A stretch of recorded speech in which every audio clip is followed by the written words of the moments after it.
اعوذ باللہ السمیع العلیم من الشیطان الرجیم بسم اللہ الرحمن الرحیم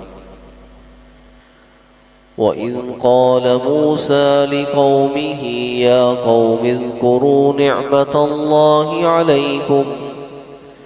إِذْ جَعَلَ فِيكُمْ أَنْبِيَاءَ وَجَعَلَكُمْ مُلُوكًا وَآتَاكُمْ مَا لَمْ يُؤْتِ أَحَدًا مِنَ الْعَالَمِينَ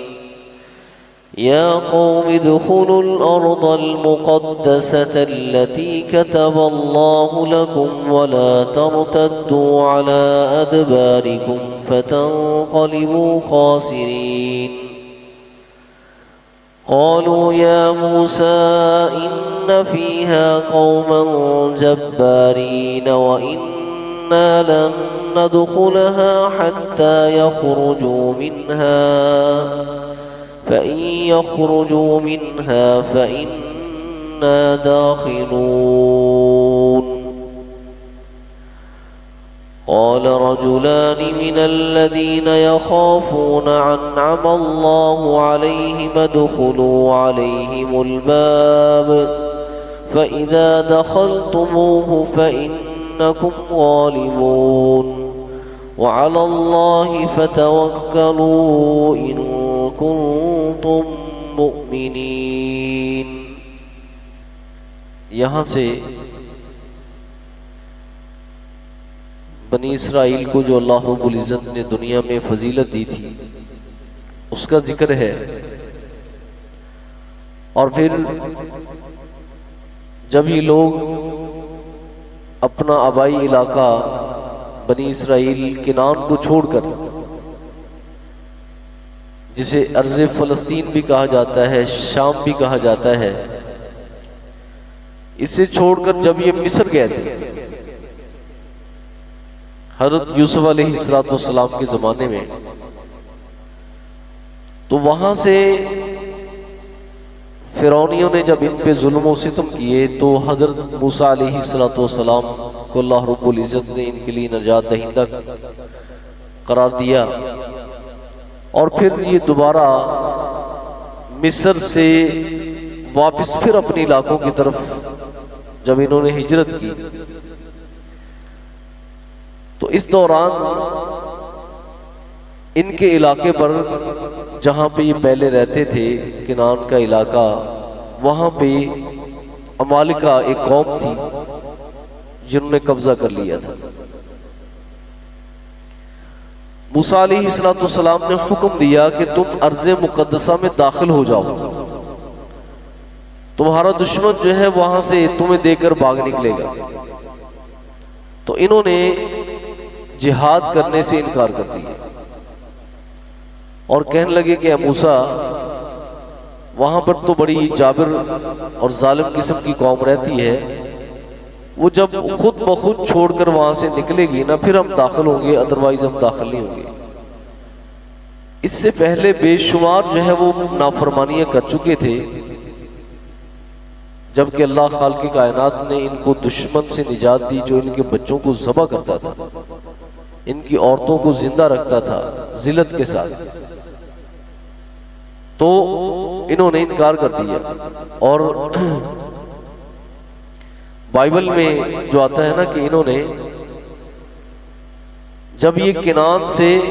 مصر گئے تھے تو 9 دن میں گئے تھے، 9 دن میں، 9 دن کی مسافت تھی، لیکن دوبارہ پھر مصر سے اپنے اس آبائی علاقے کی طرف جب گئے نا تو وہاں تک پہنچنے میں ان کو 40 سال لگ گئے، 40 سال لگ گئے۔ کس وجہ سے؟ اپنی نافرمانیوں کی وجہ سے۔ جب انہوں نے جہاد شروع گردانی کی نا تو قرآن مجید نے آگے والی آیت میں آ رہا ہے کہ اللہ فرماتے ہیں کہ قال فإنها محرمۃ علیہم 40 سنہ، 40 سال کے لیے اللہ خالق کائنات نے وہ ارض مقدسہ ان پہ حرام کر دی تھی، ان کی روح گردانیوں کی وجہ سے اور جہاد سے راہ فرار کی وجہ سے۔ تو آپ سمجھ سکتے ہیں کہ جو تورات کا کتاب خروج ہے، کتاب خروج، اس میں یہ ساری کی ساری تفصیلات ہیں بنی اسرائیل کی کہ جب یہ مصر سے نکلے تھے، انہوں نے خروج کیا تھا، تو پھر دوبارہ اپنے آبائی علاقے ارض مقدسہ ملک شام میں کتنی دیر میں پہنچے تھے، اور رستے میں انہوں نے کیا کیا نافرمانیاں کی تھی۔ تو پہلے تو اللہ خالق کائنات نے موسیٰ علیہ السلام کی زبان سے اپنی نعمتوں کا ذکر کیا ہے۔ فرمایا وَإِذْ قَالَ مُوسَىٰ لِقَوْمِهِ، جب کہا موسیٰ علیہ السلام نے اپنی قوم سے، یا قوم اذکروا نعمت اللہ علیکم، اے میری قوم تم یاد کرو اللہ کی نعمتوں کو جو اللہ نے تم پہ نچھاور کی ہیں۔ کیسے؟ اذ جعل فیکم انبیاء، کہ اس نے تمہارے اندر انبیاء کا سلسلہ رکھا۔ بنی اسرائیل کے اندر ایک لمبا سلسلہ ہے نبوت کا۔ وجعلکم ملوکا، اور تمہیں پھر بادشاہ بھی بنایا۔ یہ نہیں کہ صرف تمہیں اللہ خالق کائنات نے نبوت کی ذمہ داری دی، بلکہ تمہیں بادشاہت بھی عطا فرمائی۔ اور حضرت سلیمان علیہ السلام جو بنی اسرائیل کے بھی ایک پیغمبر تھے، اللہ نے ان کو دنیا کی ایسی بادشاہت دی تھی کہ ان جیسی بادشاہت اللہ خالق کائنات نے آج تک کسی کو عطا نہیں فرمائی۔ فرمایا کہ ہم نے تمہیں بادشاہ بھی بنایا، وآتاکم، اور تمہیں عطا کی، ماں وہ نعمتیں لم یؤتی احدا من العالمین، جو اللہ خالق کائنات نے جہانوں میں سے کسی کو عطا نہیں فرمائی۔ جہاں جہاں پہ جاتے ہیں بادل سر پہ سایہ کر رہا ہے، ان کے سامنے ان کے دشمن کو فرعون کو نیست و نابود کر دیا، ان کے لیے دریا میں سے 12 خشک رستے بنا دیے، پانی جو ہے وہ تھم گیا وہاں پہ، اور ان کو اللہ خالق کائنات نے بیچ میں سے اس کو چیر کر جنا ان کے لیے 12 رستے بنا دیے، کیونکہ 12 قبائل تھے ان کے۔ پتھر پر جو نا وہ پانی مانگا تو پتھر پہ فرمایا موسیٰ علیہ السلام کو لانے کی اس پہ لاٹھی مارو، 12 چشمے یہاں سے جاری ہو جائیں گے۔ آسمان سے من اور سلوہ نازل ہو گیا، اور بے شمار اللہ خالق کائنات نے جنا ان کو نعمت عطا فرمائی۔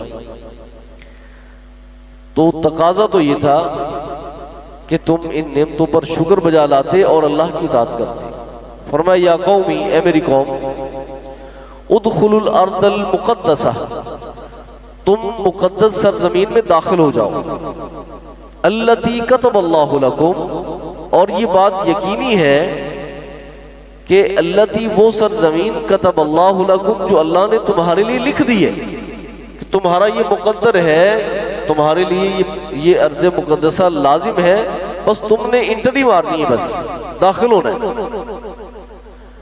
وَلَا تَرْتَدُّوا عَلَىٰ أَدْبَارِكُمْ، اور مت جو ہے وہ اپنی پشت کے بل رو گردانی کرو، جناب وہ پیٹ نہ پھیرو، فَتَنْقَلِبُوا خَاسِرِينَ، وگرنہ پلٹو گے خسارہ کے ساتھ، وگرنہ پلٹو گے خسارے کے ساتھ۔ قالو، کہنے لگے، یا موسیٰ، اے موسیٰ، ان فیہا، بے شک اس ارض مقدسہ میں، قوماً جبارین، بڑی زور آور اور سرکش قوم ہے، بڑی زور آور اور سرکش قوم ہے۔ یعنی ویسے ان کی ہائٹ بھی زیادہ تھی وہاں کے رہنے والے عمالقہ جو تھے، اور ویسے بھی تھوڑے سے، لیکن اللہ خالق کائنات نے ان کو افرادی قوت بہت دی تھی بنی اسرائیل کو۔ ایک جمع غفیر تھا ان کا، جمع غفیر تھا، ٹھیک ہے۔ تو دشمن کے اوپر ان کا روب اس قدر تھا کہ بس انہوں نے داخل ہونا ہے، اس قوم نے وہاں سے بھاگ نکلنا، ٹھیک ہے۔ کہنے لگے اس میں تو بڑی سرکش اور زور آور قوم رہتی ہے، وَإِنَّا لَن نَدْخُلَهَا، اور ہم اس میں ہرگز نہیں داخل ہوں گے۔